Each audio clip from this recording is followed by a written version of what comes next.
Good afternoon and welcome to this meeting of the Council of the Municipality of Dutton Dunwich. Anybody here for the Brown Drain, please sign the sheet at the back of the room so we can get a hold of you in the future. At the start of this, it is the eve of National Truth and Reconciliation Day, which will be held tomorrow. So I would like to start this meeting with our acknowledgement of our First Nations. We will begin by acknowledging that the land on which we gather is the traditional territory of First Nations people who have long-standing relationships to the land, water, and region of southwestern Ontario. We also acknowledge the local Lower Thames River watershed communities, which include Chippewas of the Thames First Nation, Oneida Nation of the Thames, Munsee Delaware Nation, and Delaware Nation of Moraviantown. We value the significant historical and temporary contributions of local and regional First Nations and all of the original peoples of Turtle Island, North America. We are thankful for the opportunity to live, learn, and share with mutual respect and appreciation. Clerk Tara, if you would get us into the meeting, please. Moved by Loveland, seconded by Drouillard, that the meeting of the Council of the Municipality of Dutton Dunwich opens at 5:01 p.m. All in favor? And that's carried. Thank you. Is there any declaration of pecuniary interest? I see none. The minutes were distributed to council. Are there any changes, errors, or omissions? I see none. They will be adopted as presented to council. Clerk Tara, are there any items not listed on the agenda? None. Thank you. We will go right to our delegation. We have Dutton and District Lions Club, and they are going to talk about their proposal for a seniors apartment building. Welcome, guys. I don't think these two need any introductions. So welcome, Peter and Duncan. I'm Peter Donaldson.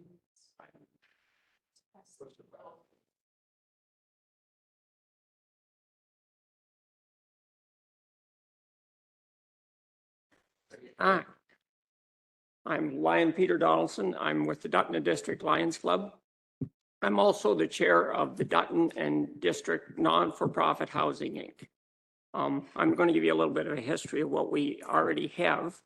In 1993, the Dutton Lions Club decided to build a seniors apartment. So we created the Dutton and District Non-for-Profit Housing Incorporation to run the building. So we built Caledonia Gardens in 1993. It's a 25-unit a combination of 2-bedroom and 1-bedroom seniors apartments. It's partially geared to income and partially market rent apartments. Then in 1990, we decided 2009, we decided to build the second building, which is Caledonia 2. It is a 30-unit apartment building for seniors, and it is a affordable housing apartment. Right now, we have a fairly long waiting list of approximately 130 names. So starting in 2018, we started looking into the possibility of building a third building.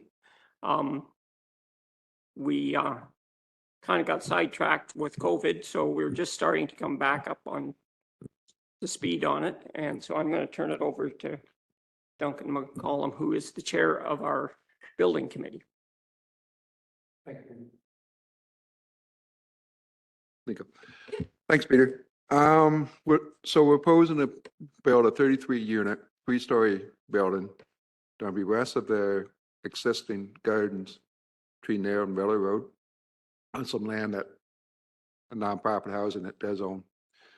And that, so of those 33 units, 17 are going to be affordable housing, The other 16 will be market. So anybody on the market can apply, not like the affordable housing. Affordable housing is, can't make any more than 5 times your rent per year. So if it's a $10,000 a year rent, you can't make any more than 50,000 on that for the affordable housing. So this new build is going to be a $9.45 million build in that. So the federals, their money comes from CMHC, Canadian Mortgage Housing Corporation. And right off the top, they will give a grant for 5%. The rest of the mortgage, they will give us a low interest rate for the rest of the mortgage. And as of 1st of July, that was a 3.16%. 10 years, 50-year, 10-year term, 50 years. But that doesn't mean that that interest will be at that time when we apply. Prevention side, that is run through the homeless prevention and housing program. So they got the 17 units at 30,000 a unit, so that'd be 510,000 they're kicking in that. And from what I understand, is secured. The Dutton District Lions Club, they got to come up with 500,000 and go from there. So I guess our big ask for you guys to make this work is we're asking for 300,000 from the municipality of Dutton Dunwich. There is a need for it, like Peter says, 132, anywhere from a 3 to 6 year waiting list. 33 units will help. It's not going to solve it, but will help. At least we're doing something for the people in the area. You guys got any questions? I'm more between Peter and I. We'll see what we can do. Okay, thank you. We do have some time. Are there any questions of council? Councillor Greifeld.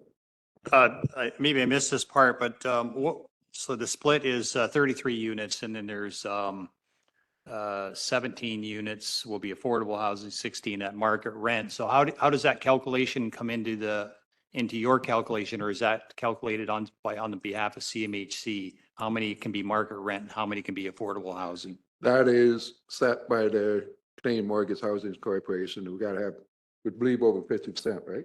Yes. Over Affordable 50%. housing, over 50% for market. And how do they determine market rent? Like what do they consider market rent? They do a survey of the average rents in the area. So we are considered part of St. Thomas, so they go by the average in our area. So affordable housing, in case you didn't know, it is 80% of that market. The rent will be 80% of the market rent. 80%. Yes. Okay. So that's what they consider as affordable rent Yes. for seniors. Yes. You're talking just seniors, right? Yes, you have to be 65 to qualify to come into our buildings. And we're hoping to maintain that with the new building as well. Right.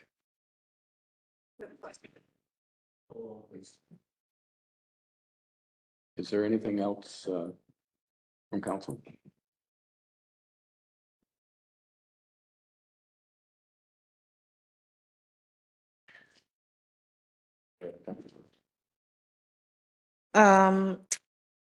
Thanks, Dunk. I'm just wondering what time frame you would be looking for that 300,000 from the municipality. Would it be a all in one go? Would it be an extended over time?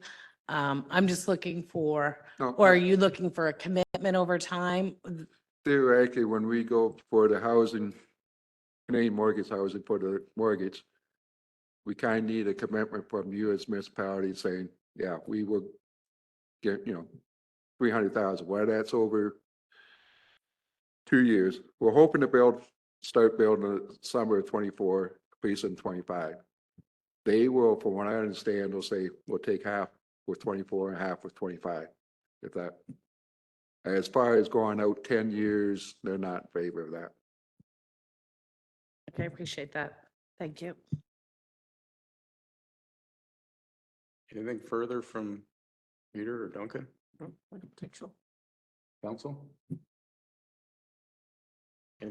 I just want to just say on my behalf, I commend you and the Lions Club for going through all this effort because it's a lot of work and I appreciate it for sure. On behalf of the municipality, I think this is a needed venture and congratulations for all the work you've done so far. Thank you. Thank you. We do have the community support. Anytime the Lions does do a project, the community there is there to, support us and go for it. Okay, our delegation procedure doesn't allow for questions, but I'm going to allow you a quick one. My question is, market rents have increased so rapidly and are so high now.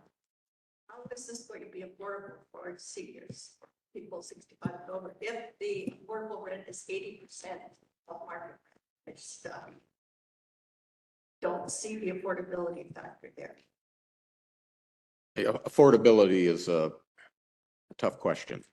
What is affordability? But they have a formula for that, and it may not help everyone, but it's a place to start. So, okay, anything further?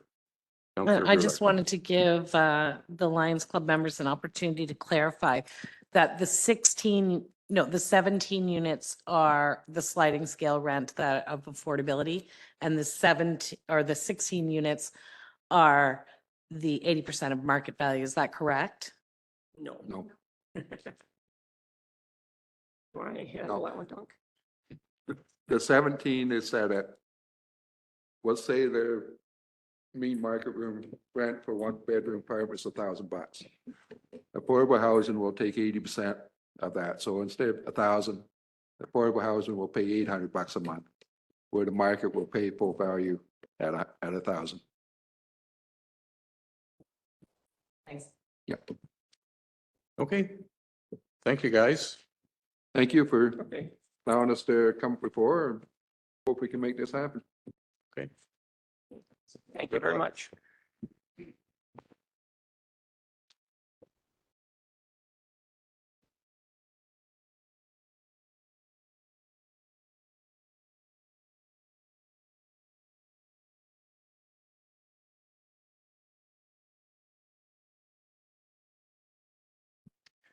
Okay, I think we're a little ahead of schedule. I've got 5:15 for the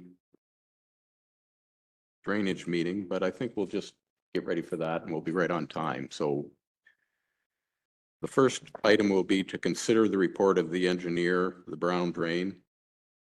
And that's to start at 5:15. So we're only a couple minutes away. So guys, if you want to get ready for that.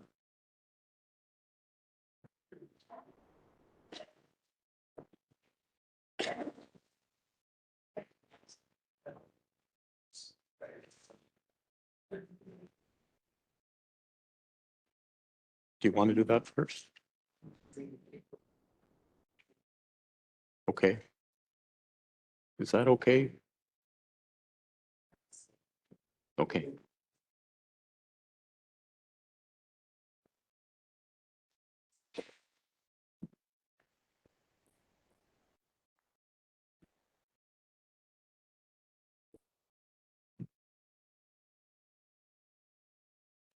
Okay, we're going to adjust the agenda a little bit. We're going to deal with item B, the Court of Revision for the Leach McCann drain first.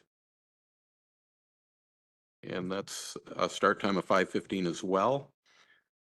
So Clerk Tara, as soon as we can legally start it, go ahead, please. Moved by Dreyfus, seconded by Drulard, that the regular meeting end to sit as a court of revision for the Leach McCann drain at 5:14 PM. All in favor? And that's carried. And then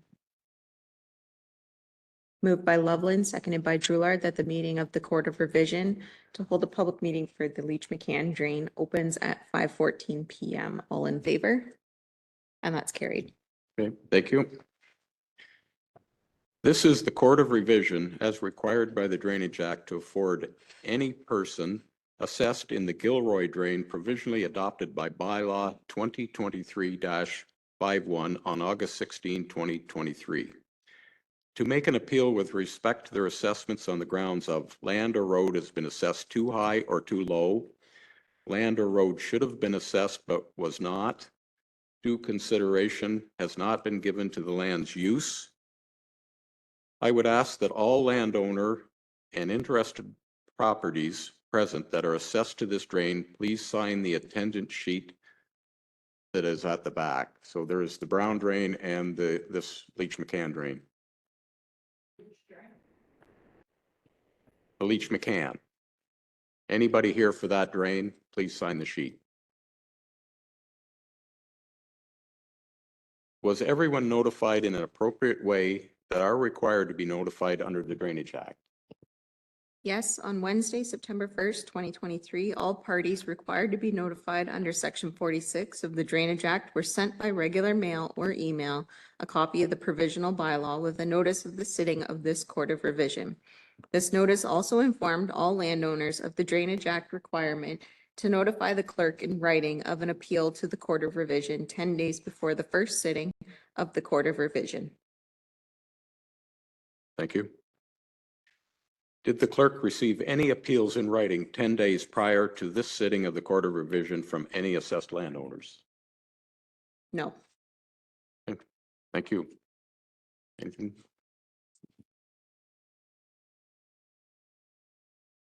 Okay, Clerk Tara, please. Moved by Drulard, seconded by Dreyfus, that the Court of Revision accepts the assessment for the Leach McCann drain. All in favor? And that's carried.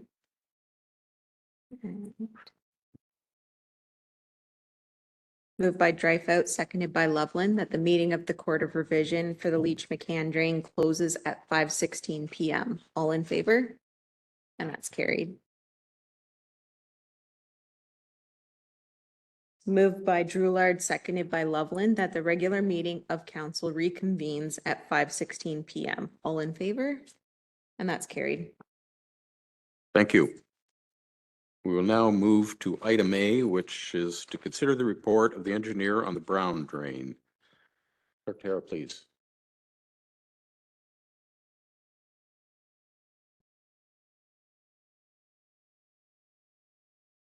Moved by Drulard, seconded by Dreyfus, that the meeting to consider the engineer's report for the Brown drain opens at 5:17 p.m. All in favor? And that's carried. Thank you. This is the meeting to consider the report for the Brown drain dated March 7, 2023, that was submitted to council by the engineer John Spreet of Spreet Associates. The purpose of this meeting is to allow the landowners and other affected parties to be given the opportunity to voice their concerns relating to any aspect of this report. I would ask that any affected parties present, please make us aware of your attendance now for the record. So the sign-in sheet at the back for the Brown drain.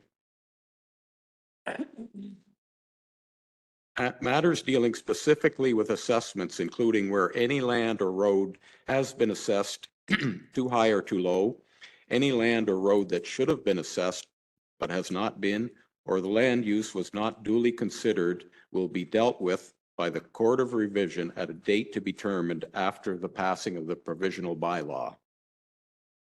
Was everyone notified of this meeting to consider the report of the engineer in an appropriate way that were required to be notified under the Drainage Act?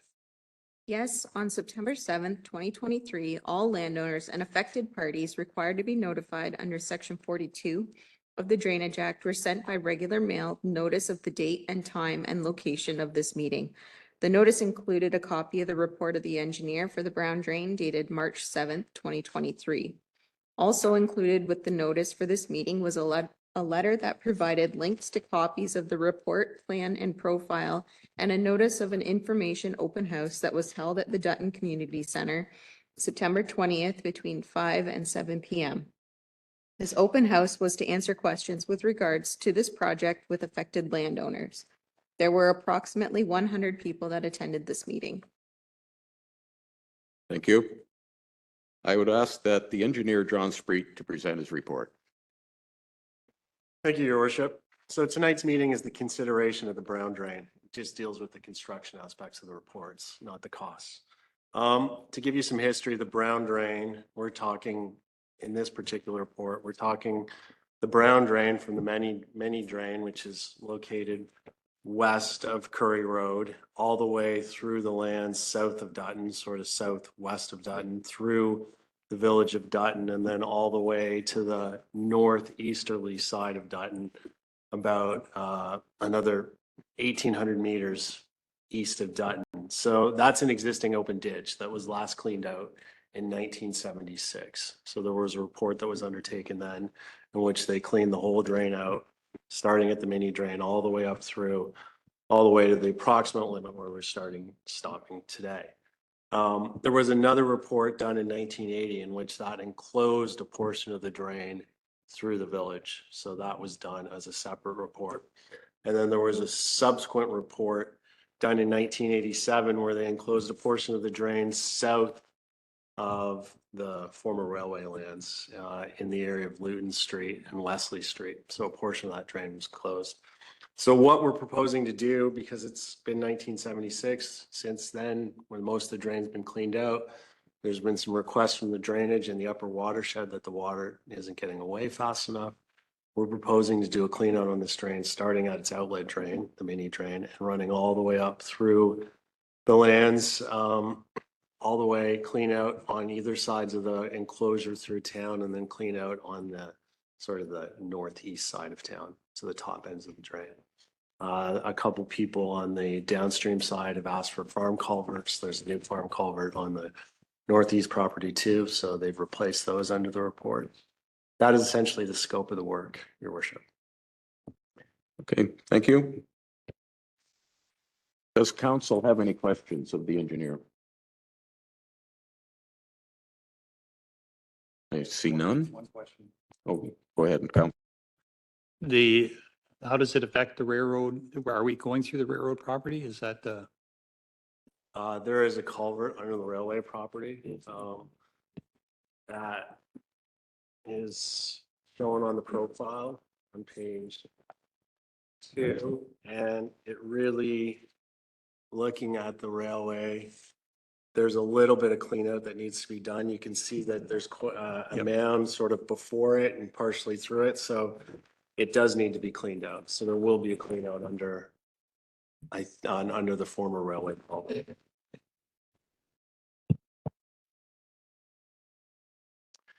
Okay, anything else from council? See none. Do any landowners or affected parties have any questions or concerns? And this is about the construction of the drain. Okay, go ahead. If you would identify yourself, please. Okay. Our property backs onto the rail line. We have a culvert in our backyard. Our property floods every year. We have a lake in our property, which extends to the properties on the other side of us. We'll go up 3 houses. Every time it has happened, and this past year was probably the worst, we have contacted the town. And they tell us they have no record of that culvert or where it goes. And so we have had to pay people to come and try and clean it ourselves. Now we're looking at being assessed a charge based on the assessment of your house. Now, is this not going to be equally beneficial to everybody? So why does the assessed value of your house determine how much you're going to have to pay towards it? Is one of my questions. The other question is it going to have any impact on the flooding on Shackleton Street, which encompasses 4 houses that I know of? Ours is a lake every year. We have contacted the town many times and been told they have no record of it. Now I hear that there is something that close to the railway line. And I'm believing that that's probably the culvert in our backyard. What is your address? 154 Shackleton, 154. the old Shackleton. Hawken House on Shackleton. I'll just ask, are we talking about the same culvert here? Right. The culvert that we're talking about that's part of this drain is down near the Bell Building, close to the main intersection, where it crosses under the tracks and then comes out on the south side of the tracks, where Weston Street bends to go back to the west. The drainage system that they're talking about is municipality has no record of it. I was there with the landowners a number of times. I helped them locate a tile that's a tile that's an 8-inch maybe. I'm not sure the exact size. I haven't seen it. That's in the strip of land that's owned by Integris at the rear of their property. And I did go to the effort, and Integris was in contact with somebody and allowed them to go in and do maintenance on this drain, but it is not a municipal drain under the Drainage Act of Ontario. Therefore, the municipality is unable to go in and do maintenance on that drain because we do not have a schedule of assessment on how to assess out any works or maintenance that we would do. The question about assessment based on property value, we did go and do those calculations, and the residential lands within the block assessed area are being assessed around $59,000 of this cost of the $373,000 project. And the way the assessment works is you look at the assessed value of your property on your most recent tax bill, which everybody just got a little while ago. And so for every $100,000 of assessment that your property is assessed, it works out to about $75 of assessment for this drain. Does that answer your question? I think we're It talking answers about my a different question, but drain. I still don't understand why there just isn't an equal billing per property. To me. Yeah. Yes, my questions have been answered. Can I speak to that? So then if your property is assessed at, so the average assessment to the residential properties in the village is around $130 per property. In that, we've got properties that are paying $75 because their assessed value is $100,000. A friend of mine that I work with, their property is assessed at about $250 because of the value of the assessment of their newer home. So that is a method of doing the assessment that's allowed within the Drainage Act for larger built-up areas. Okay. And So our so, house was built in 1880. The maintenance and upkeep on that house far exceeds many of the properties that are now valued lower than ours. And our taxes are $5,000 a year on that house. It just seems excessive. And we're getting to the point where we are retired. We're getting to the point where we're being priced out of our home. And additional charges are something that we really are not happy with. That's my only point. Have we answered your question concerning the assessment? Yeah. And the drain? Yep. Okay. Thank you. so one other comment, that drain, if them and their neighbors wish to get together, they could use section 4 of the Drainage Act, another section, to request an improvement to that drain, and it would be a community project as well. Okay, because that drain had possibly been put in privately. It's huge, it's massive. It doesn't make sense to me that it's not on record. It just doesn't. I think what Brett's saying is we have extensive records and we have no record of that being a municipal or town drain. Is that correct? That's correct. I have not seen any reference to that. Because I know. But the house has been there forever. Yeah. No, I'm familiar with the situation. I know you have. It's not a new build. The house is, built in 1880. So, you know, perhaps the record got lost somewhere over time, but who knows? But it's not a recent installation either. And that could be part of the problem. It's an old drain by the sounds of it and, okay. Is there any other questions for property owners? Go ahead, sir. It's not rich, not hoarding over land already. Because when I was over there a couple of years ago, cleaning it all up. In maintenance, Or just the meat. we had a meeting through there. I was wondering if it's gonna be cheaper on the second go around or if it's. Add on to it. So we maintained that drain about 4 or 5 years ago, maybe 6 years ago. And brushed it, so. And we did a bottom clean out. So, and that was from the village of Dutton to the east. Yeah. And so if you look at the profile, when you get north of the village, there's not a lot to clean out, correct? Correct. And, we're also installing Yeah. a new farm entrance culvert across. I was wondering if it's gonna be. Should be cheaper than that.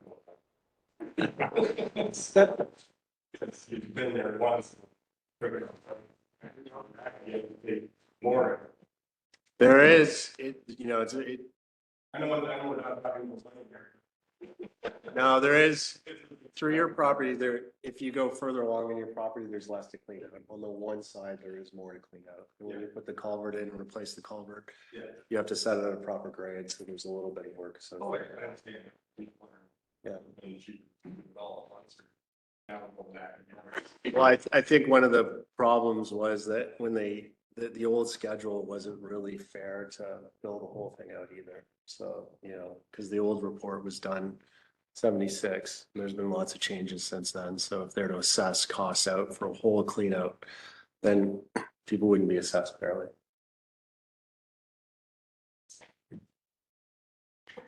Anything further from landowners on the Brown Drain?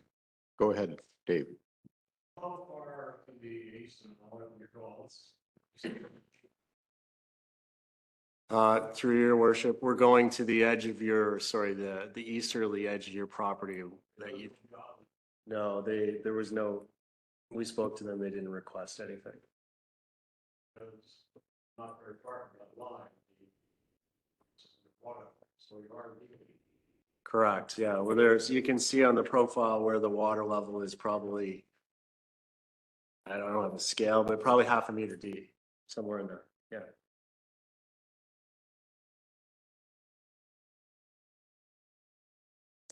Anything further? Any questions? We're here to help. We're here to answer questions. And I think this is a drain where rural meets the town. And rural probably understands the Drainage Act a little better. We deal with it all the time. So any questions at all, we're more than happy to try and help you and answer the questions.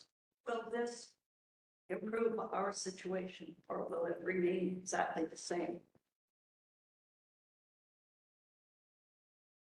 I don't believe it will improve your situation now. So we're going to be charged and it's not going to help us at all.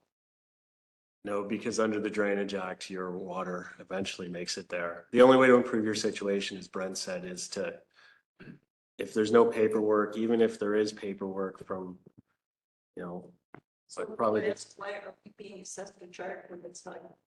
because you're within the watershed area, so you contribute to the drain eventually. So the only way to improve your situation is if you got your neighbors together and you signed a petition, then you could create a drain, and then the paperwork would be on file, and that would be there for, Maybe that's exactly what it is. yeah, you just need to have, Brent is very good at that. Good question, though. Okay. Is there anything further? Yes. The extent of 14 out just in subdivision where the street's supposed to connect here to Jordan. So that is actually about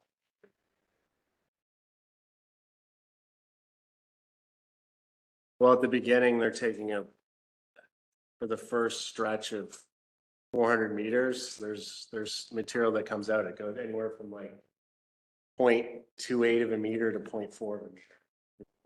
all the trees will be removed. Brushing will be done as well.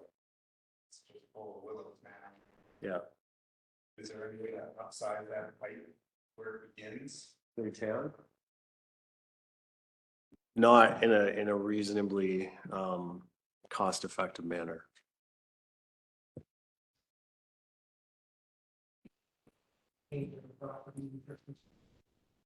The grant? So you're asking what we have to fill. Yes.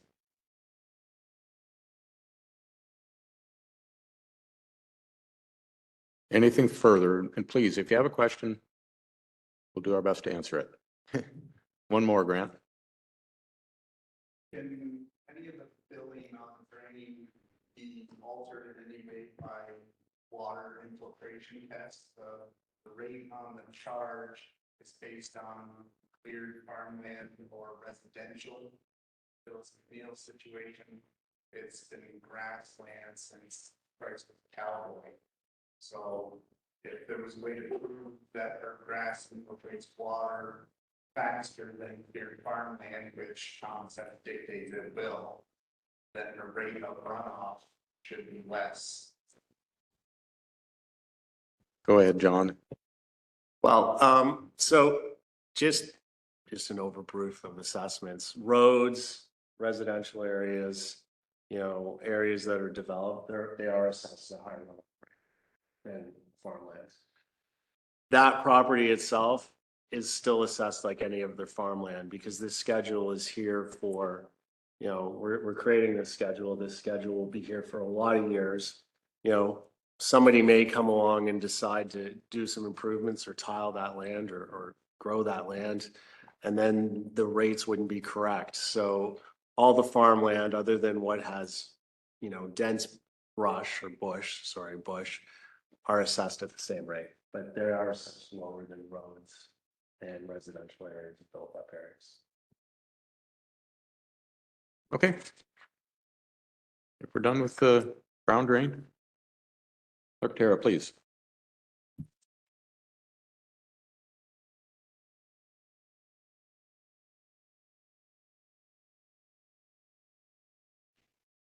Moved by Dreyfus, seconded by Loveland, that the council of the municipality of Dutton Dunwich will adopt provisional bylaw 2023-61 at this meeting. All in favor? And that's carried.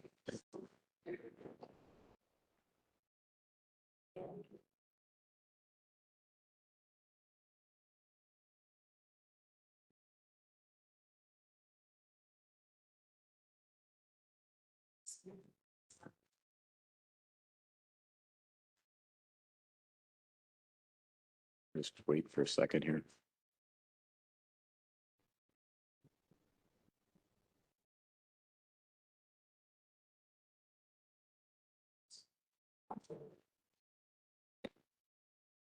So, we'll ask for a mover and a seconder of resolution to provisionally adopt bylaw 2023-61 during this meeting. You've already done that. The clerk will be mailing a copy of bylaw 2023-61 provisionally passed tonight to all landowners and affected parties as required by section 46 of the Drainage Act. The Court of Revision for the Brown Drain will be held on October 25th, 2023 at approximately 5 p.m. Any owner of land assessed for the drainage works may appeal to the Court of Revision on any of the following grounds. Any land or road has been assessed an amount that is too high or too low. Any land or road that should have been assessed has not been assessed. Due consideration has not been given to the use of being made of the land.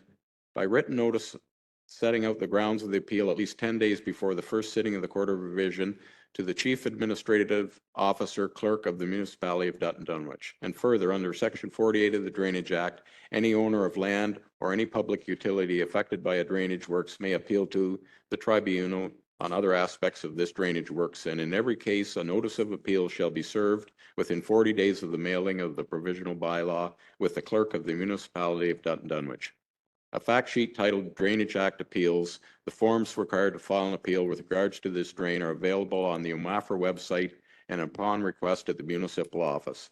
If you have any questions regarding this drain or any other municipal drain in the municipality of Dutton Dunwich, please contact our drainage superintendent, Brent Clutterbuck, at the municipal office. Nobody here to listen to that. Okay, Clerk Tara. Moved by Loveland, seconded by Dreyfus, that the meeting to consider the engineer's report for the Brown Drain closes at 5:40 PM. All in favor? And that's carried.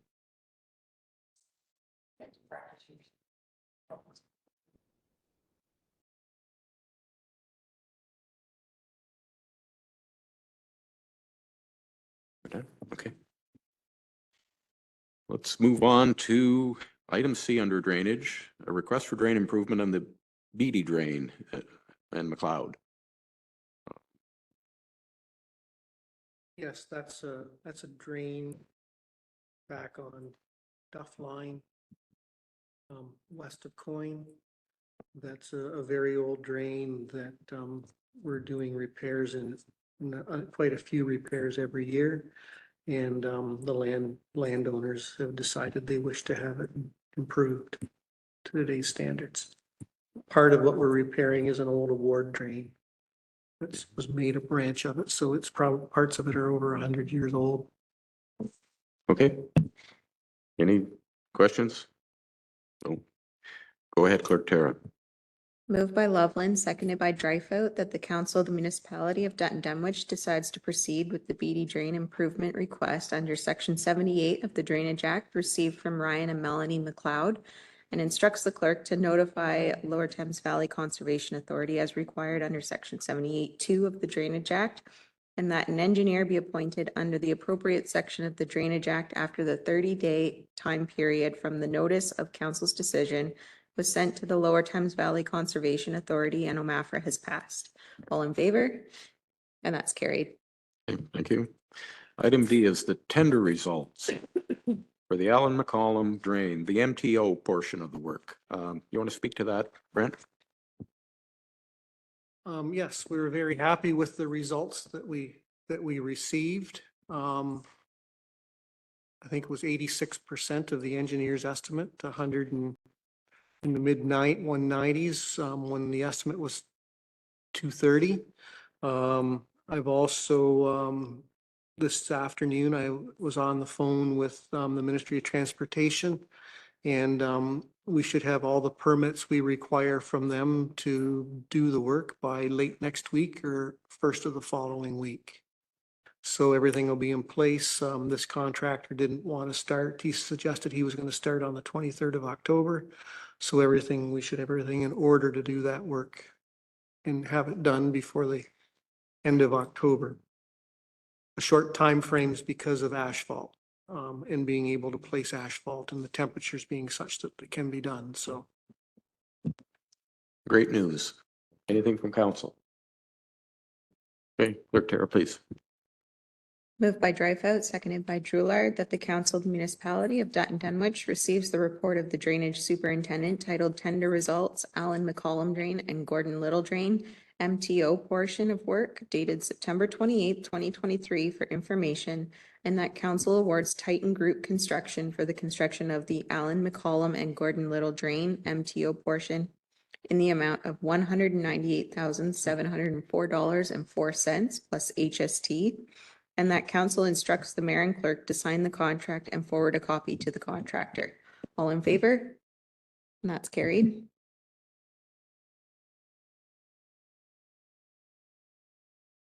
Thank you. Oh, we're into planning. I expect Tracy is online with us.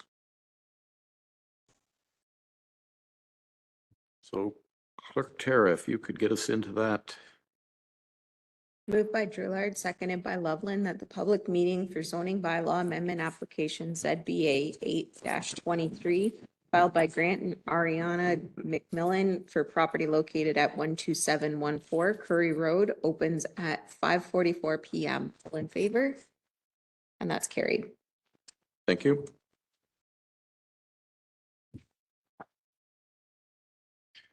Okay. I see Tracy with us. Okay. Thank This you. is a public meeting as required by Section 34 of the Planning Act to afford any person an opportunity to make representation with respect to a proposed zoning bylaw amendment to rezone the subject property from large lot agricultural A3 zone to special agricultural A2 zone, and exception special rural residential RS-28 zone.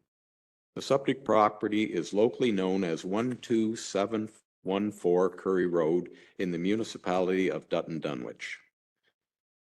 Does any member of council have a disclosure of interest concerning the proposals? None. What method of notice and when was the notice given to the public for this meeting? A sign was posted on the subject property by the September 8th, 2023 deadline, and notices were mailed to property owners within 120 meters of the subject property on September 6th, 2023. It should also be noted that a revised notice was mailed and a new sign was posted once the date of the public meeting was changed.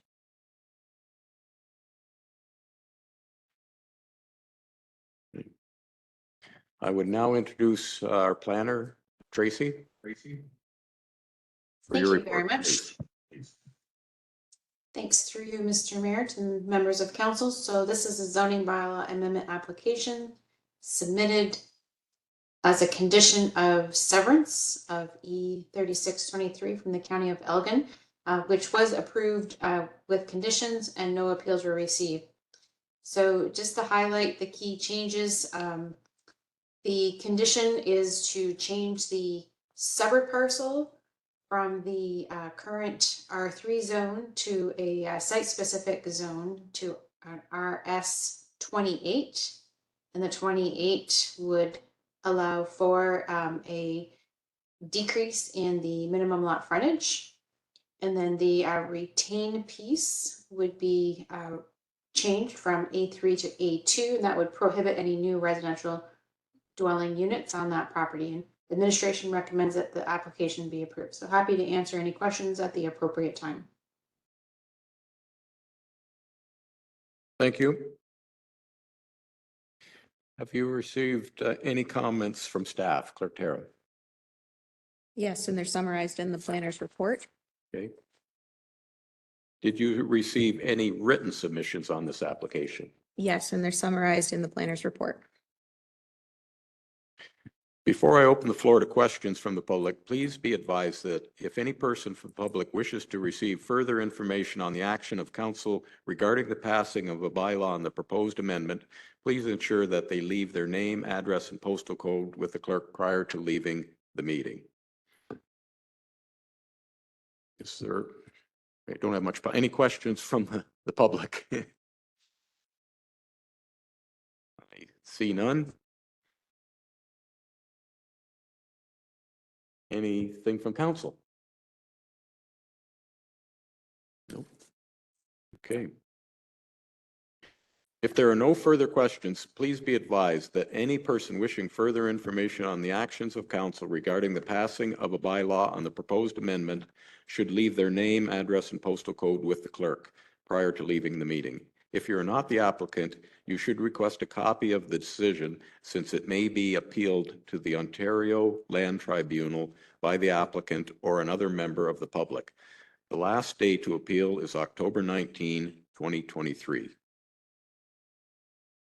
Clerk Tara, please.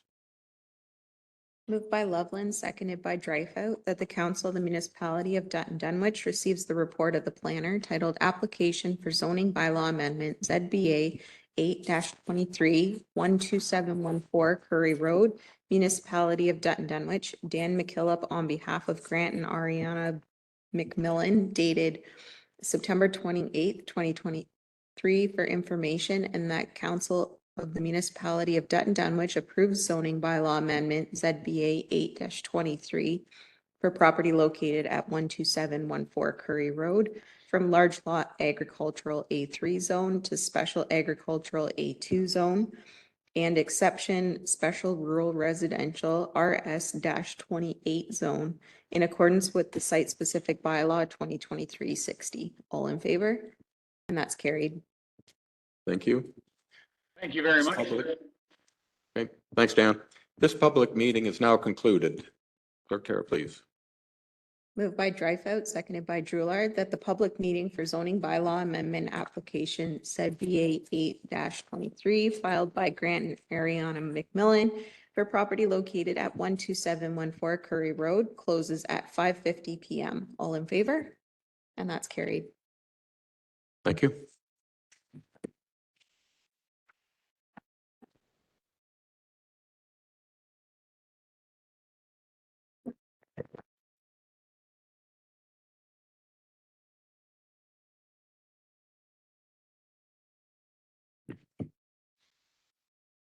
We good to go, Tara?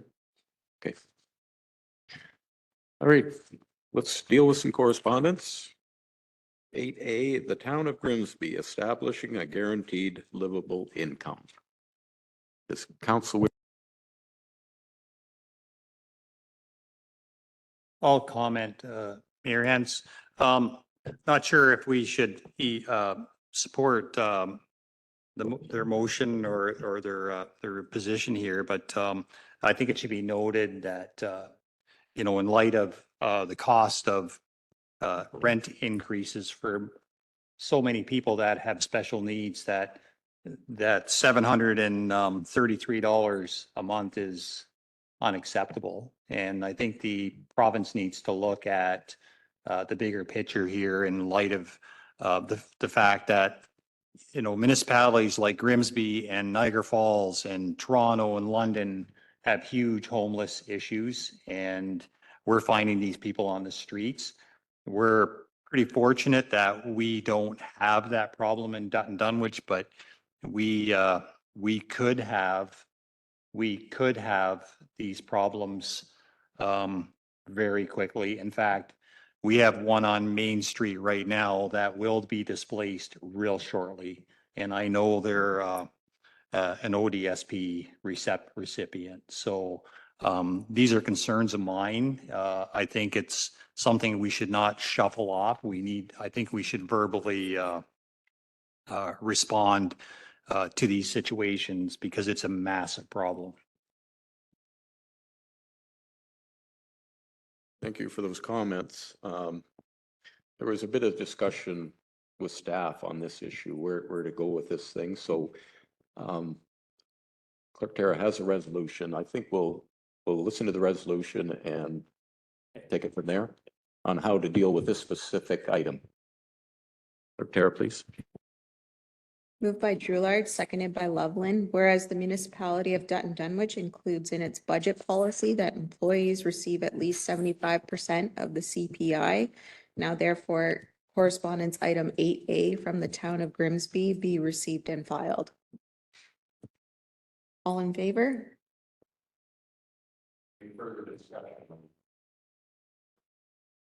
I can support the 75% of the CPI, but I'm just kind of wondering if, my concern is with the requests of this nature from the town of Grimsby that we should actually support their motion in the form of a document to the province.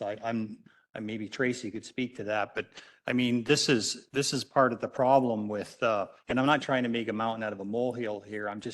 It's part of the problem without creating some kind of solution. And it bothers me that we can just file this document and not say anything about it. And it concerns me a little bit. I just feel that there's people in communities that their situation is beyond the average person dealing with it. And I think, I don't know, I've just seen too much of it and it kind of bothers me, to be honest with you. So.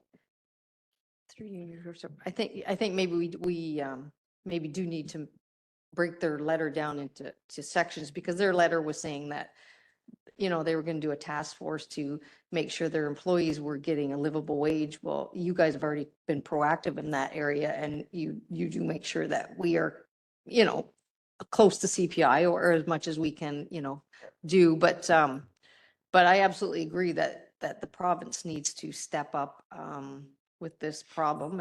And I did mention something similar to that when we had meetings with Flack, MPP Flack and MP Vecchio, that we,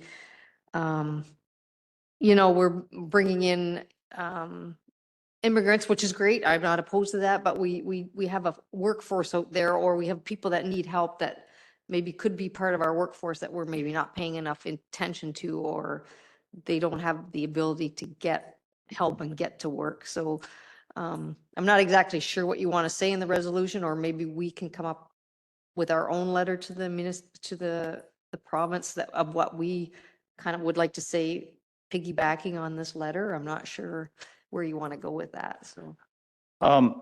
And that's why I brought it up the way I did, because I'm really not sure how to break it down at this, right in this meeting, and I don't think we need to do that, but rather than just say received and filed, I think we should amend the motion to read that we'll continue to review it and comment at a later date.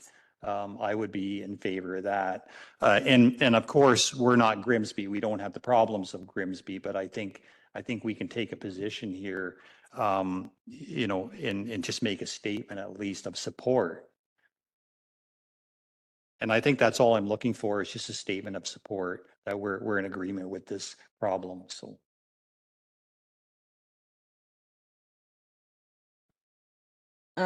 Thanks for your comments. I was, there's a lot contained in this, and I'm in agreement about that. Something needs to be done. These are human beings who have exceptional circumstances, and although it's maybe not be visible in our community, or may not be as visible in our community, it is happening in our community. There are people who are couch surfing. There are families that are communally living because they cannot afford to do anything different. And they have exceptional circumstances in many, many cases. And I agree with Councillor Dreyfus that perhaps that we need to come up with our own statement, because there's a lot of components here, and there are things that we have as a council proactively done for our staff. But that bigger piece is those folks who are on Ontario Works or ODSP, that we need to really say to the government, you need to do more for folks and get them in a space.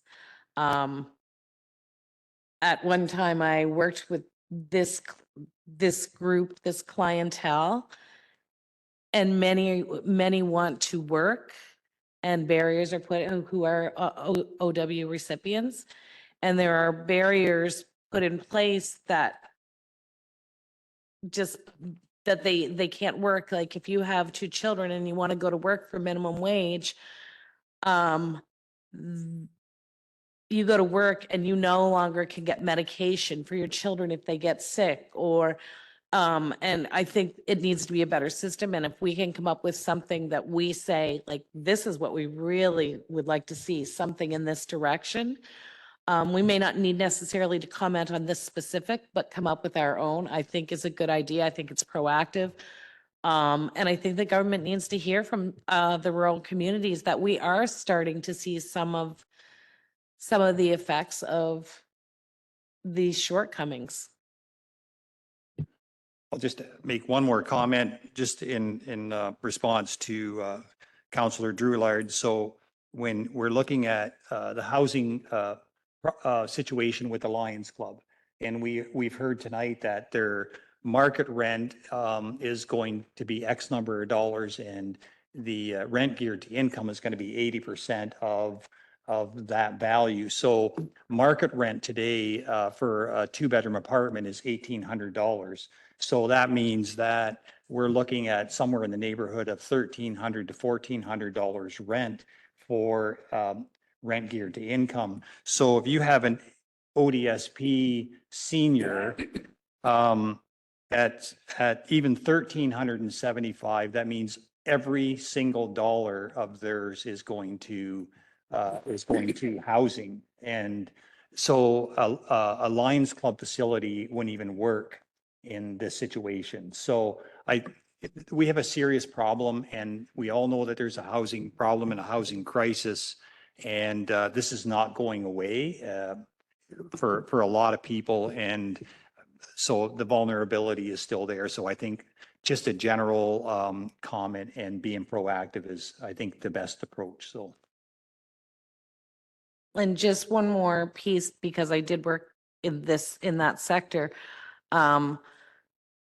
If people choose to get a roommate who, to share cost, their funding is reduced. I don't think that has changed in the 10 years since I left that, or 10 or more years since I left that field. So if you are trying to collectively share space, their income under the current funding formula is cut. The discussion that, it was just Tara and Tracy and I through email where to go with the resolution on this. And there's a big ask in that town of Grimsby thing. And it also goes to how much work do we want staff to put into this thing? So I'm looking for direction, or staff is looking for direction from council on what our response to that needs to be. Possibly, we could consider, and I'd be willing to take this on, but maybe we could ask our local housing coalition to review this letter and comment. Would that be a suitable approach from the West Elgin in our area? Because there's a group of people that are working on, specifically working on housing for, these situations. I expect every municipality received this letter. So we're all dealing with it, and I think that's a reasonable ask. Is that reasonable? The people that are actually dealing with this all the time. What is staff's thoughts on tabling this for now and just reaching out for some assistance?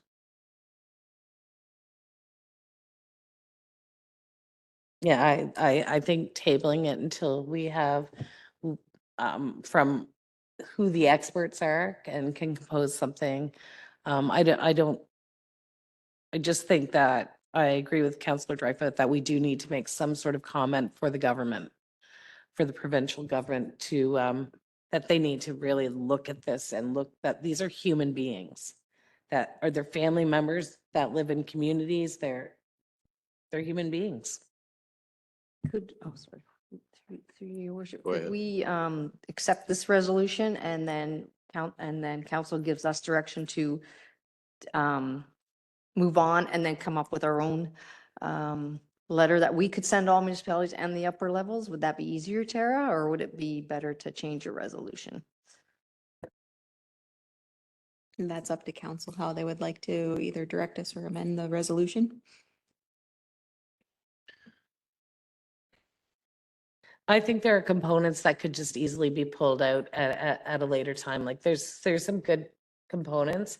I just don't think we need everything there. And I think that Councillor Dreyfus and I have kind of made clear like the spaces where we're thinking that we should really support and maybe send something out. So I think pulling something out of it, and I don't think it needs to be I don't think you have to reinvent the wheel. They have given us some good information to go with.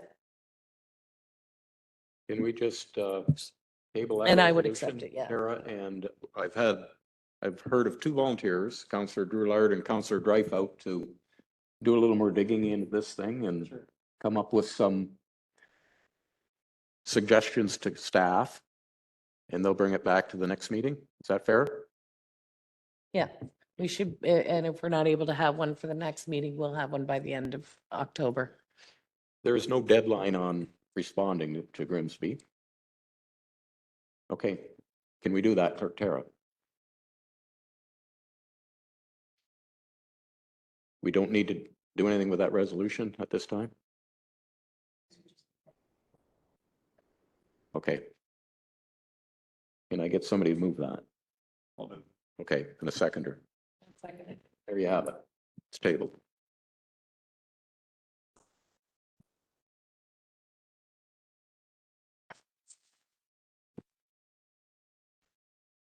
Item B is Caitlin Stoddard, Dutton Artisan and Farmers Market 2024 proposal. Everybody's had a look at that, and I expect there'll be some discussion on that one. So who wants to start? Quiet tonight, so maybe I'll start. I really think this is a pretty big ask to shut Main Street down every Saturday morning. I just can't support doing that. I don't know why that has to happen, and I'm not sure where she's even gonna hold this, but I think it's gonna put too much hardship on the existing businesses that are there. Councillor Dreyfus? So I want to take it one step further. I'll support Deputy Mayor Loveland on his comments. I don't think we need to go to that extent. I've encouraged Caitlin to participate in our Economic Development Committee, and her name is going to hopefully be brought forward as a member. Will become a member of our committee where she'll have voting rights. And so in correspondence with her, my suggestion is that I would rather, in speaking with other committee members, have her participate in our committee where we can work together to achieve a goal of a community market. And also having said that, it's important that she participate with the greater market community out there. And it'll help her gain resources and people to participate in the market. And there's a lot of experience out there. And I think that would be my goal here. And I think she's willing to do that and to make this a success. But I agree with you 100%. To close the street would be a burden on the municipality. And I just don't think it's necessary cost. And we can make this work a different way. So. Anything further on that topic? Is there a resolution prepared on this one, Clerk Tara, if you would? Moved by Loveland, seconded by Dreyfus, that the Council of the Municipality of Dutton Dunwich does not support the closing of Curry Road every Saturday morning from May to mid-October, and directs staff to work with the Dutton Artisan and Farmers Market to find other feasible options to host these events. All in favor? And that's carried. Thank you. Item C is the Ministry of Municipal Affairs and Housing responding to the Housing Affordability Task Force recommendations. Does everyone have a copy of that?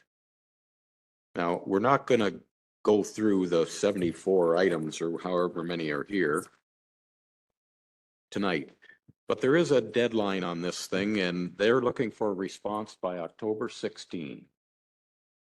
And there is, and I don't know whether we qualified for the funding anyway that they're proposing, but if you don't respond, you don't get it. So we don't get what we don't know whether we'd get anyway, but we will respond. Our planner has already highlighted her picks as the top 5. So if I could just ask council, give us, prior to October 16th, go through the list, pick your top 5 and get them to staff, and they will coordinate this and respond to the minister, if that's okay with council. Okay, thank you. You have a resolution on that one? Can I just make one comment? Yeah, go ahead. One thing, when I was at AMO, it became very, very clear that the mandate is housing, and there's no getting around it. The funding will flow where the effort is put. And I'm a firm believer that if we don't target housing in one form or another, or making every effort to achieve a goal in our community, to the point of even forecasting how many homes we're going to build by 2031, that we will not get funding, period. And infrastructure, I'm pretty convinced it's going to go, that infrastructure money will be affected, just based on everything I heard at the AMO conference. So that concerns me a little bit. And but on the same token, I think we have to make an effort. So I agree, and I heard the same thing. So we will respond within the due date time. Go ahead, Clerk Tara. Moved by Dreyfus, seconded by Loveland, that the Council of the Municipality of Dutton Dunwich directs staff to prepare a submission to the Ministry of Municipal Affairs and Housing regarding the recommendations of the Housing Affordability Task Force. All in favor? And that's carried. Thank you. West Elgin Community Health Center, request for in-kind rental. Any discussion on that or comments? Something we've always done. It benefits the community. Go ahead, Clerk Tara. Moved by Loveland, seconded by Drulard, that the Council of the Municipality of Dutton Dunwich waives the fees for the West Elgin Community Health Center for up to 2 flu clinic events in 2023, not exceeding the amount of $632.80, including HST. All in favor? And that's carried.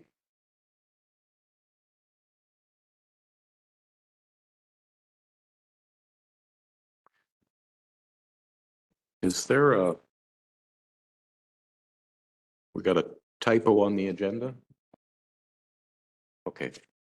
I was just seeing things twice. So E is, we've already dealt with. Clerk Tara, all of our correspondence. Moved by Drulard, seconded by Dreyfus, that relevant correspondence was reviewed. All in favor? And that's carried. The consent agenda, there's only 2 items. Is there anything council wishes to discuss?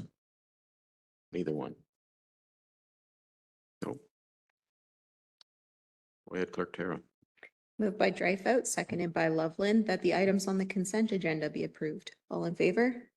And that's carried. What is council's wishes here? Do you want to take a break? Do you want to soldier on? What's the consensus?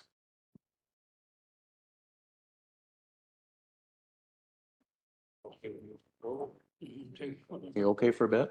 Yeah, a little bit, yeah. Staff, okay? Okay, it's been over an hour and long time to sit. Item 10 is the clerk's report.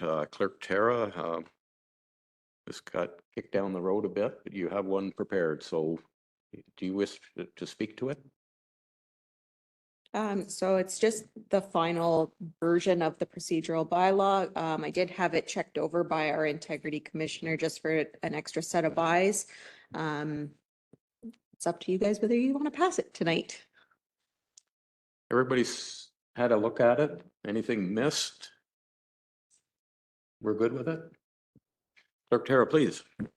Moved by Loveland, seconded by Drulard, that the Council of the Municipality of Dutton Dunwich receives the report of the clerk titled Procedural Bylaw Final, dated September 28th, 2023 for information, and that council will pass bylaw 2023-58 procedural bylaw at this meeting. All in favor?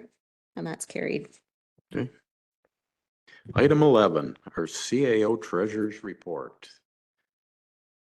Tracy, Your you've Worship, got the operational budget actual. Yes, so nothing alarming so far. I did kind of change I'm trying to make a report that gives you guys a little more information. So I changed it up this year. So I added a column that where we were at last year at August 31st and where we're at this year at August 31st.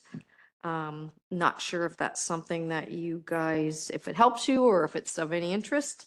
And I've also included the balance sheet. So I'm going to start including the balance sheet, which is going to show you the change. This one will be from July to August and where our assets went up or down and our liabilities. So it's just going to give you guys an idea of really where our ability is to pay our operating expenses and things like that. So, and to meet our debt obligations. So are there any questions? Anything out, like something you'd like to see differently? It's a hard, report to give you monthly because like I say in my report, every month, it's because the budget can't be split evenly over 12 months. It's all over the place depending on which department we're talking about, so. Tracy, just for your information, I did find that helpful to see where we were at in the same months last year. It does show the things like recreation is not stable throughout the year. It's higher in different portions of the year. So it does kind of put it in perspective. So I did appreciate that. Thank you.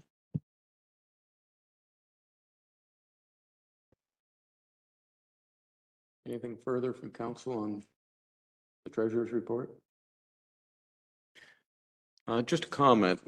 When I look at the numbers here, and interest is a concern now, is there anything we can do to even things out where we're not going to our line of credit as much? We are working on that. We're not paying invoices as quickly as we were. We used to like turn it around so quickly because we wanted to pay. We will look at things going into the future about paying our insurance monthly instead of right off the bat, if that's allowed. Sometimes they charge you more to do that. We can look into those things. The problem is for us is the upper level payments that come up March, June, September, and December. We have to pay them whether we've collected the taxes or not. So it really kind of hurts us when we have to send in that money to them and we haven't collected it yet. So because of things like this, it's so hard to keep your bank account where it should be. My focus, as you know, I think every staff member is sick of me here and saying there's no money. But my focus is to get to the point where we're not relying on that line of credit and that we have money for paying our payments, not waiting for the tax revenue to come in. But it's going to be a long haul and we'll work towards it. But that is the plan, whether it happens or not. It's just like at home, whether you get the money or not, right? Where's it come from? Could I? Yeah. Go ahead, Council. Tracy, you made mention of accountings with the limitations of accounting software, right? Yeah.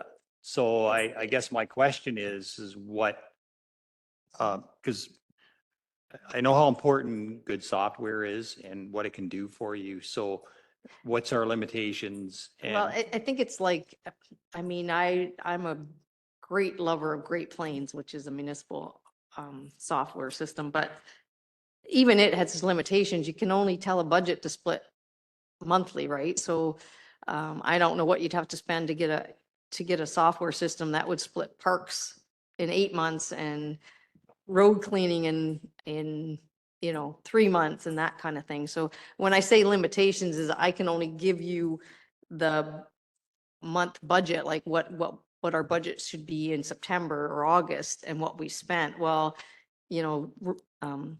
winter maintenance might look really bad, like we haven't spent any money, but we haven't got to the winter maintenance part, right? But although my budget software is saying we spent 9 months of it. So that's what I mean when I say limitations. I can't show you. I mean, I guess I could take a Excel spreadsheet and say, okay, parks is 6 months and we've done those 6 months. So they should be done. They should not be spending any more money. Whereas roads, you've got to March here and you've got, October, November, December, maybe over here. So really at this point, road cleaning, winter maintenance should be only a third of their budget on here, that kind of thing. So, I mean, that's something I could probably develop pretty easily and bring that in instead of using my budget numbers from the software. So, But in general, our accounting software in general is working for you, sort of. I would say no, but the software I like is way too expensive, so I don't think we're gonna get it. So I won't even put it on a wish list. I think it's fair to say Tracy's making it work. You're not making it Yeah. work. I call Keystone a glorified bookkeeping system. So, Okay, I know you're looking at them things, but there are a few big ticket items and Lower Thames. We're way ahead of everybody else. We always pay it in one shot and it's done. well, they want it in one shot. Do they? They won't take payments, so. Just out of curiosity, what value is your wish list for a software? Well, if I had a wish list between an accounting software and an asset management software, it's gonna be asset management. So, yeah. Anything further on that report? Just one more question. Are there any add-ons to Keystone that would make your life, yeah, I know they do have add-ons, but if there was something that would make your life easier? Unfortunately, Keystone is kind of on its way out, so I'm a little worried actually when Rosemary and Kevin retire, because they're basically the only ones that can work on this system, so it's just something to keep in the back of our mind. Like Rosemary keeps guaranteeing me that it's not going anywhere, but if she just wins the lottery and decides she's done, we might be in trouble, so. Right, okay. So, yeah. Yeah, and we're not the Yeah. only ones using it. No, so, no, yeah. no, it's a lot of the lower tiers are using it, so, yeah. Okay, Clerk Carroll, please. Moved by Drewlard, seconded by Dreyfus, that the Council of the Municipality of Dutton Dunwich receives the report of the CAO Treasurer titled August 31st, 2023, Operational Budget to Actual, dated September 28th, 2023, for information. All in favor? And that's carried. Okay, item B is the CCTV sanitary collection system. Tracy, you wish to comment or add anything to your report? Well, through your worship, I noticed my buddy Archie didn't show up like he was supposed to.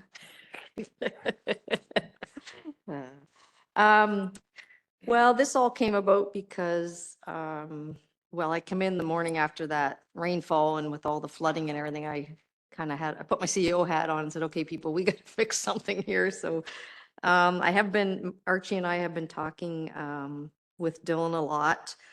They are suggesting, and I agree, that we should CCTV, I find that word funny, but anyways, we need to scan all our sanitary systems. At the time of this writing, I only had the one code. I have gotten another one in since, and it was only 50,000. So I have to talk to Jason to see before I bring the results of tenders back to you guys. But I'm just saying approximately 150 to get everything done. I just feel we need to fix what we have before we keep adding to this capacity, because I think we're really have a problem with, like, as Jason explained it to me, we've got like, big pipes going into smaller pipes into a small pipe. So we're just backing up. There's not blockages, but backups, like the restrictions of where it's going. He's suggesting that we get that done and see where he thinks we'll find a lot of our illegal connections. We'll find leaks. We'll find breaks. And really, in all honesty, this is just maintenance that should be done. I'm going to suggest that we start doing this as a program, that we do maybe a third of the municipality every year and keep up on this maintenance. Also did find that problems on Leach Street, that maybe a backflow valve on pump station number 1 because it's coming in so fast. But that's something I'll leave to the experts, because I'm not an engineer. So I'm just kind of going by Archie and I's discussions with Jason. But anyways, the report in front of you today is to get this, these sanitary collection systems scanned and see if we can find some of our problems. So,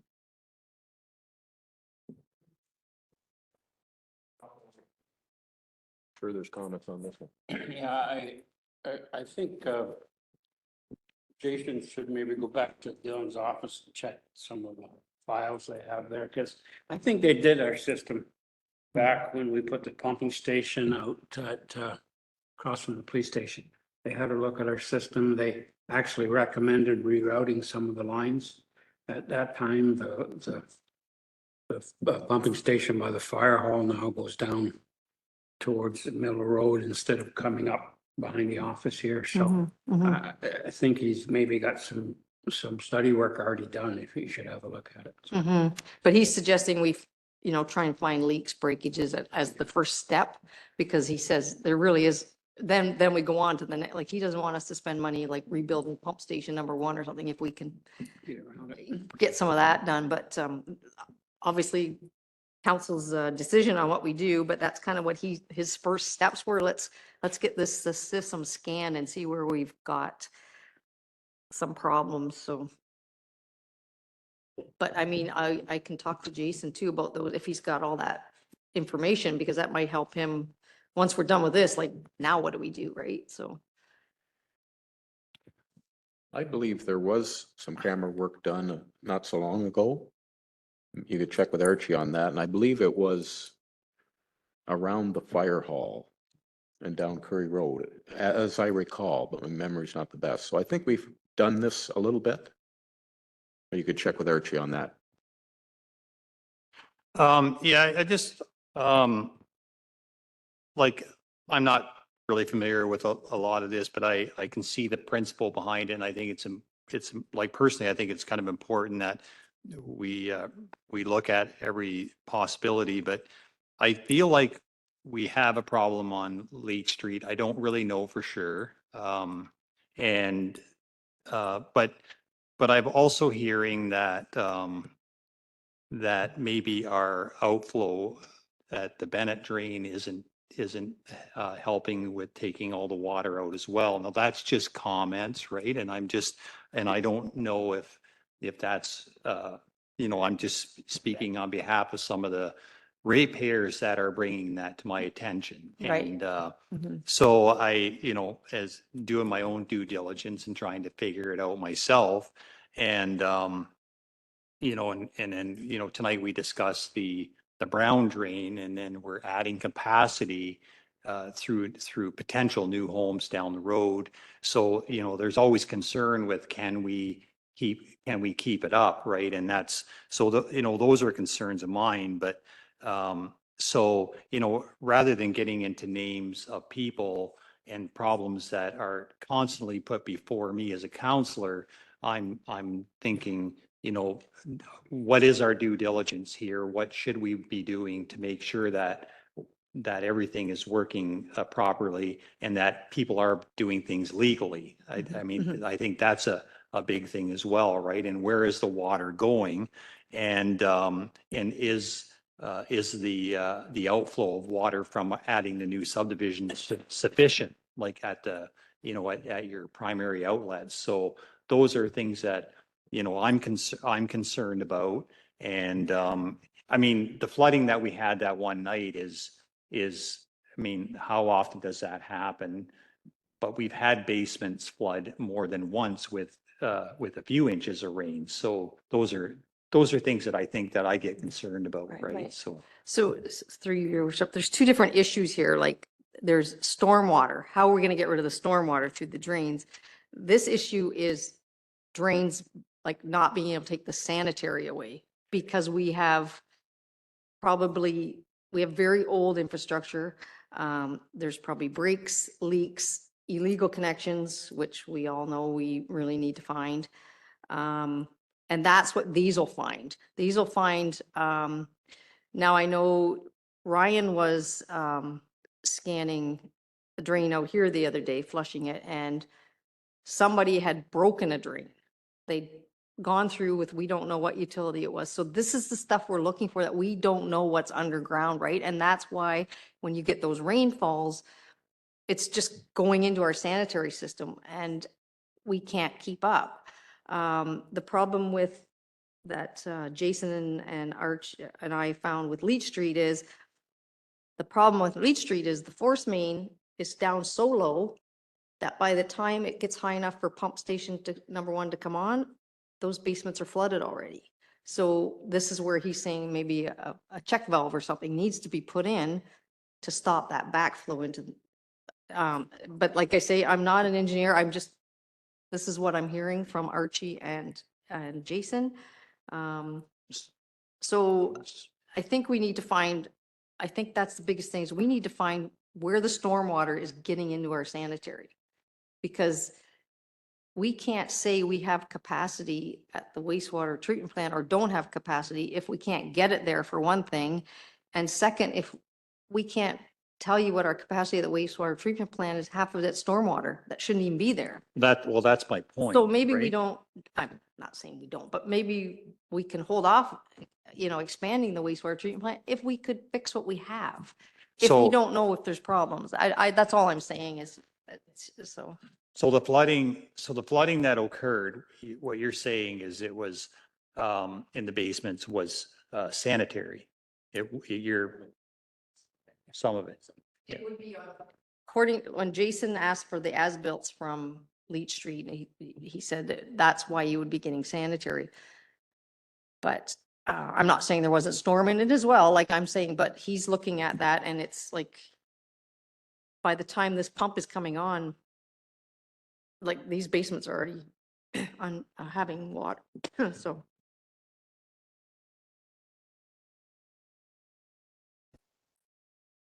It's a lot of money. Tracy, how do we pay for it? The TV.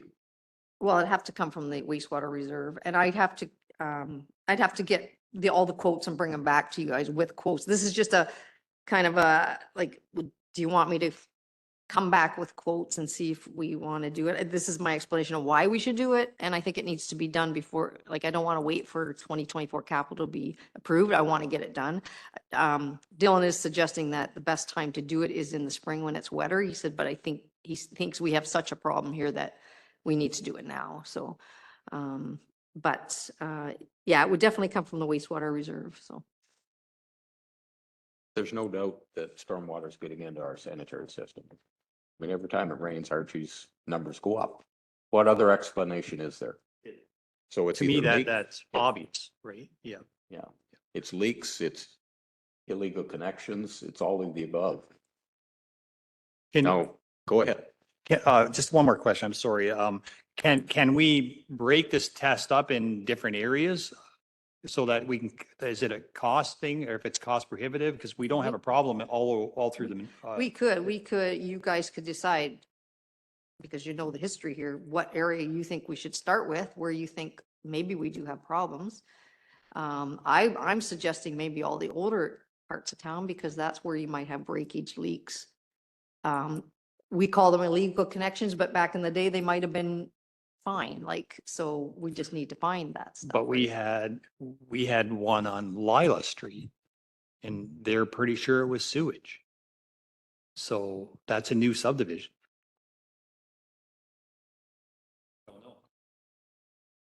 So that could be too, that could be an illegal connection or things backed up.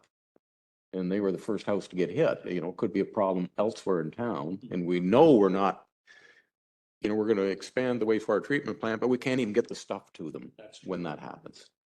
So go ahead. I just want to make the comment that, the smoke test is a good idea and I support it. It's at least we're trying to do something, but it's not going to solve all of our problems. We really need to do some inspections. Because the smoke, like if someone has I understand it, if someone has a sump pump hooked up into our sewer, but if they have a backflow on it, then the smoke's not going to come up. So it's not the be all do all. I think it's part of the answer, but I really think we gotta, and I know Tracy set it off to the lawyer to have a look at it, but I think we have to probably look at a bylaw and try to do some inspections and get that solved the correct way.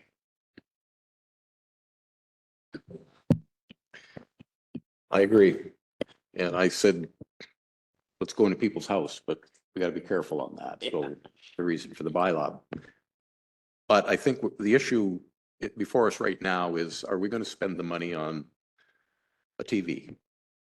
And I think for reasons we all know, and our asset management plan, we need to know what our assets are worth, what the condition of them is. And that's one of our major assets. So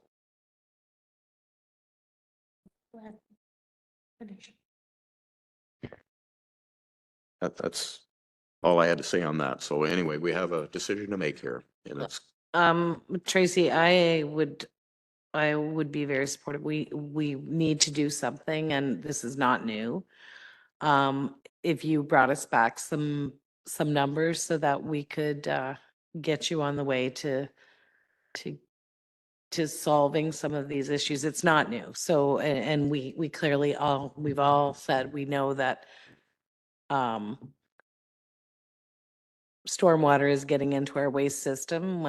It's clear. And so we need to figure this out, and that'll give us a better idea of what we do going forward.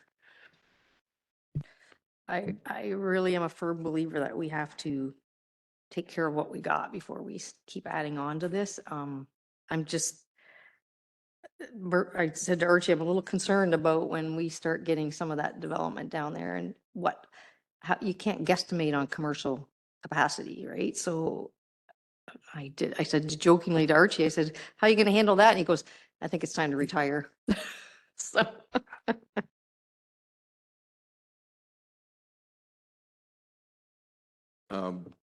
Tracy, you have further quotes.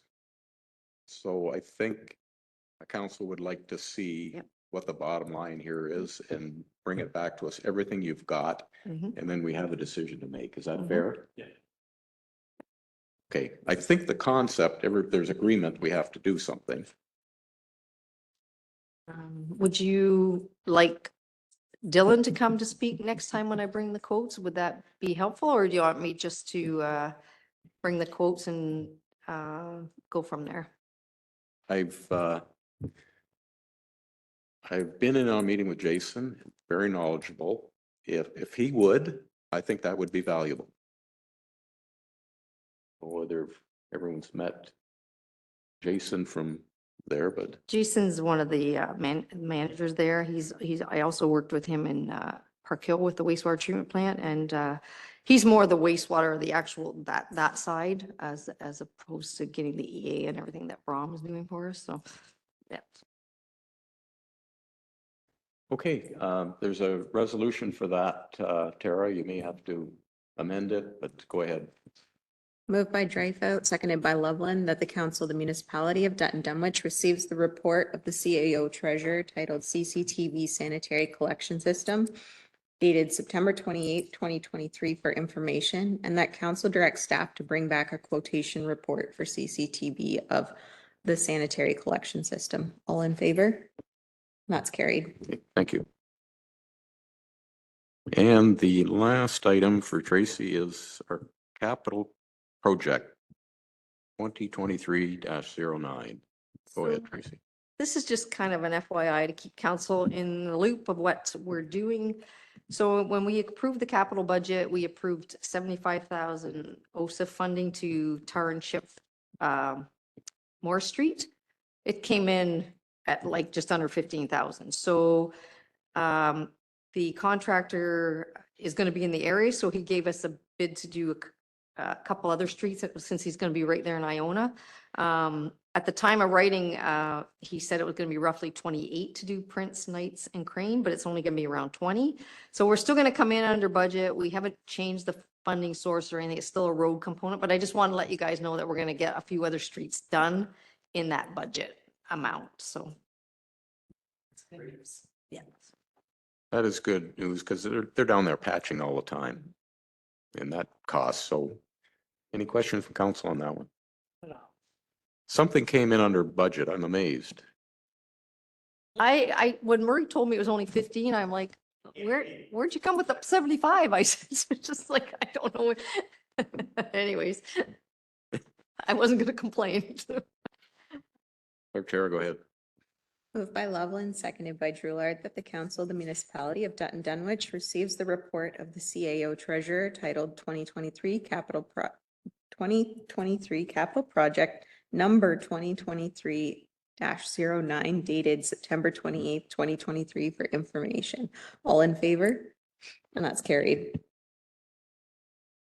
Okay, is there any unfinished business from anybody? See nothing? Any new business? Nothing? Any announcements? I have one. Go ahead. I just, it's not necessarily an announcement. I just want to commend the Hockeyville people. I think you guys did a amazing job. It was a lot of fun. You must be tired. But no, you guys have done a amazing job, and the whole team that was involved. I think you deserve municipal congratulations because it was well done, and congratulations. So awesome. I agree. That was a lot of fun. And a great game too. Are you kidding me? I could have had tickets for you yesterday. Yeah, I called Colin.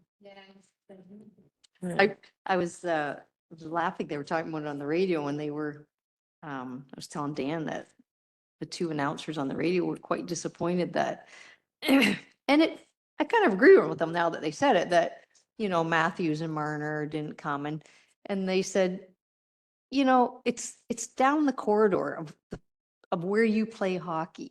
You couldn't come, like those kids. And I kind of got their point when they said, I never thought, because I said you jokingly, oh, the big stars never come to these things. And then when they said that, I'm like, yeah, you're right. Like they were doing batting practice with the Blue Jays instead. Like they could have came and, but anyways, that's just my comment on those. But the captain, John Tavares, was there. And so was Max Domi. So there was some big names there, but it's really fun hockey. That preseason hockey is really fun hockey to watch because all those young professionals are trying to get a job. So there's a lot of effort going on there. So it's really fun hockey to watch. So It's the world's funnest job interview. I'm not gonna Play lie. hockey.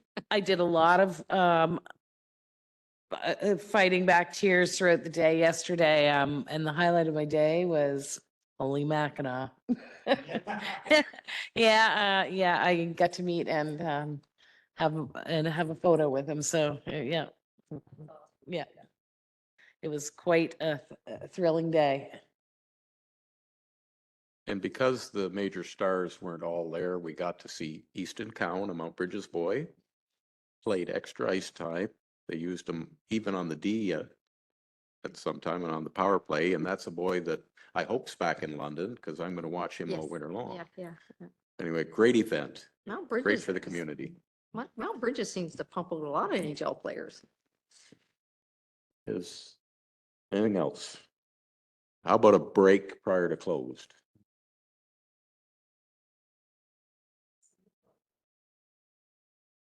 Pardon? Okay, yeah.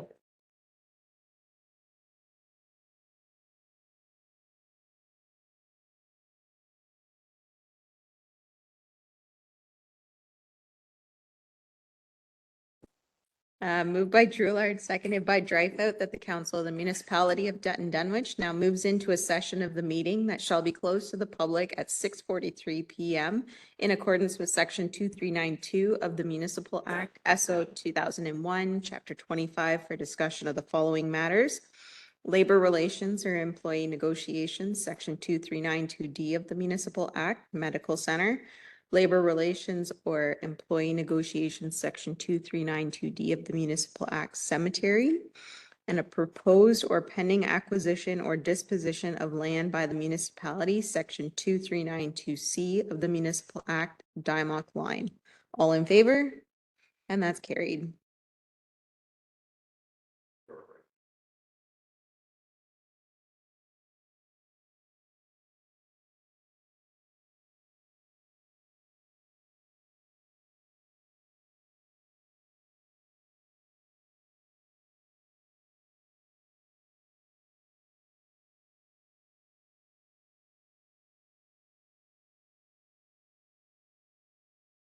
So the proposed bylaws, we've got moved by Loveland, seconded by Dreyfus, that bylaw 2023-58 being a bylaw to govern the proceedings of the council of the municipality of Dutton Dunwich and of its committees and the conduct of its members be read a first, second, and third time and passed. All in favor?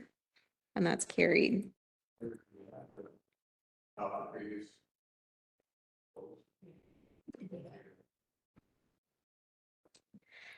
So the next one is just a housekeeping item because Stephanie has left the county, so we have to name Andrea as the new CEMC. Moved by Dreyfus, seconded by Droulard, that bylaw 2023-59 being a bylaw to appoint a CEMC be read a first, second, and third time and passed. All in favor? And that's carried. Moved by Droulard, seconded by Loveland, that bylaw 2023-60 being a bylaw to amend bylaw 2022-50 for a parcel of land municipally known as 12714 Curry Road be read a first, second, and third time and passed. All in favor? And that's carried.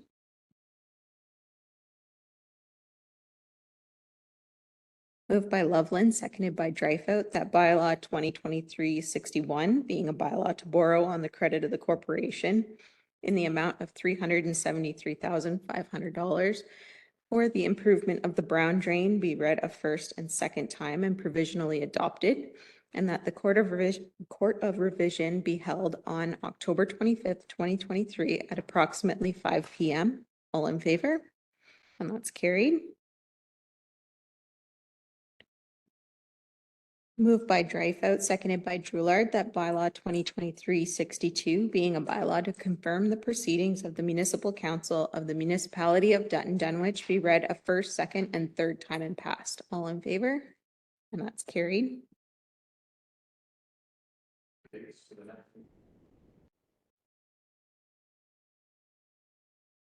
I'm sorry, I should have done this during announcements, and Tracy and I kind of had a little sidebar conversations. She told me to add it in open session.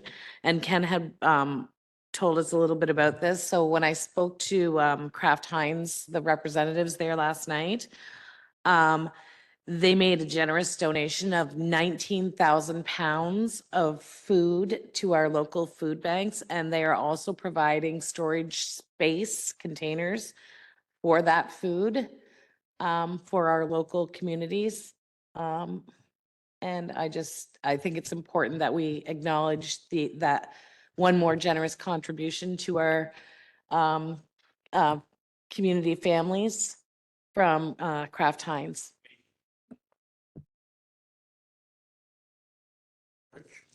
That's what I was told last night, is that they will be providing some shipping container storage. I don't know when that's coming, but that's what I was told last night.